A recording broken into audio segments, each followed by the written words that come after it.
طرح پانچویں چیز جو یاد رکھیں گے جب سونے کا معاملہ آئے گا تو وہ سونے سے پہلے جو ہے جو دعائیں آپ صلی اللہ علیہ وسلم سے ثابت ہے ان دعاؤں کا اہتمام کریں. یہ بڑا ضروری چیز ہے، یاد رکھیں. یہ دعاؤں کا اہتمام اس لیے بھی ضروری ہے کہ اللہ رب العزت قرآن میں فرماتا ہے کہ ہم ہر رات جب انسان سوتا ہے تو تمہاری روحوں کو اپنے پاس بلا لیتے ہیں. جب ہم انسان سوتا ہے تو ہماری روحیں جمع ہو جاتی ہیں اور کچھ کی لوٹا دیتے ہیں اور کچھ کی نہیں لوٹاتے ہیں. تو بہت سے لوگ نیند میں مر جاتے ہیں. تو نیند جب آپ سونے جا رہے ہیں تو یہ سوچ لیجئے کہ اگر میں نہ اٹھوں اس نیند سے تو پہلے سے پوری تیاری ہو جائے کہ اگر نیند میں چلا بھی جاؤں، مر بھی جاؤں، میری اگر موت لکھی بھی ہے تو کم از کم تیاری سے جاؤں.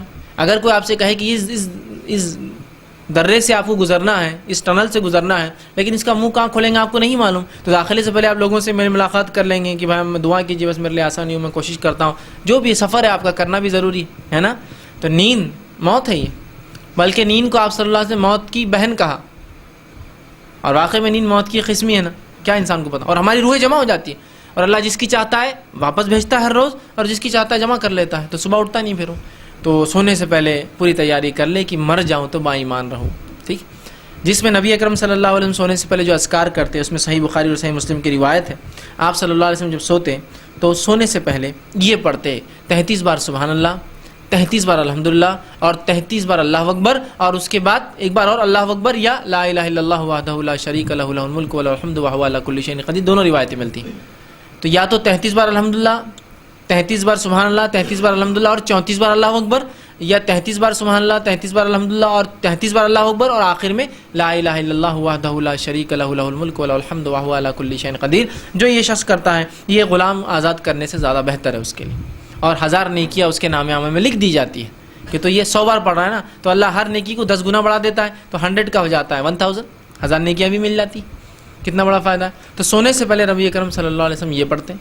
اسی طرح سونے سے پہلے آپ صلی اللہ علیہ وسلم کے تعلق سے آتا ہے کہ آپ اللہ کی حمد و ثنا میں بہت ساری صورتیں پڑھتے ہیں. سورۃ الفاتحہ پڑھتے ہیں، اسی طرح جو ہے سورہ ملک پڑھتے ہیں، تبارک الذی بیدہ الملک، ٹھیک ہے، سونے سے پہلے. اسی طرح نبی اکرم صلی اللہ علیہ وسلم سونے سے پہلے آیت الکرسی پڑھتے ہیں. اور آیت الکرسی کی فضیلت تو آپ نے یہ بتائی، جو شخص آیت الکرسی پڑھ لیتا ہے تو ایک بار ایسا جس کو عادت سمجھ لیے، ایک فجر کے بعد ظہر میں پڑھتا ہے، ظہر کے بعد عصر میں پڑھتا ہے، عصر کے بعد مغرب میں پڑھتا ہے، تو جو ایک بار پڑھ لیتا ہے اور جس کا عادت ہے اگلی بار تک، تو اگلی بار تک کے لیے اس کے لیے کافی ہو جاتی ہے. وہ مطلب کہ جیسا فجر میں پڑھنے آدمی 5 وقت نماز میں سوتے وقت پڑھنے کا عادی ہے، تو اگر میں فجر میں پڑھ رہا ہوں اور ظہر تک مر جاؤں تو میرے لیے کافی ہے آیت الکرسی پھر.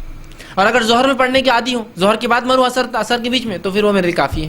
اور عصر کے بعد پڑھنے کی عادت تھی، عصر کے بعد مر جاؤں مغرب تک میرے لیے کافی ہے. مغرب کے بعد عادت تھی پڑھنے کی، مغرب کے بعد مر جاؤ تو عشاء تک میرے لیے کافی ہے. اور سونے کے وقت عادت تھی تو ظاہر سے سوتے وقت پڑھوں گا تو صبح فجر تک کافی ہے، یا مر جاؤں تو مرنے تک کافی ہے. تو کفایت کر جاتی ہے صورت. اسی طرح آپ صلی اللہ علیہ وسلم سورہ فلق، سورہ ناس پڑھتے، سورہ کافرون پڑھتے. اسی طرح آپ سورہ بقرہ کی آخری 2 آیتیں تلاوت کرتے، آمن الرسول بما انزل الیہ من ربہ والمؤمنون، 285 یا 286. ٹھیک، تو ان تمام چیزوں کا اہتمام کریں سونے سے پہلے، جتنی ہو سکے ان میں سے جو یاد ہے، جو یاد آ رہی ہے اس کو پڑھے، اور اس کے بعد سوئے. اور سونے کی بھی جو دعا ہے اس کو بھی جو ہم پڑھنے کی جو ہے کوشش کریں. ٹھیک، تو ان اذکار کا یاد رکھنا ہمارے لیے، یاد رکھیے، بہت زیادہ ضروری ہے، ورنہ ہمارے لیے یہ ہوتا ہے کہ ہم ان اذکار کو بھول جاتے ہیں. ٹھیک، تو ہم کوشش کریں کہ سونے کی دعا، اسی طرح جو ہے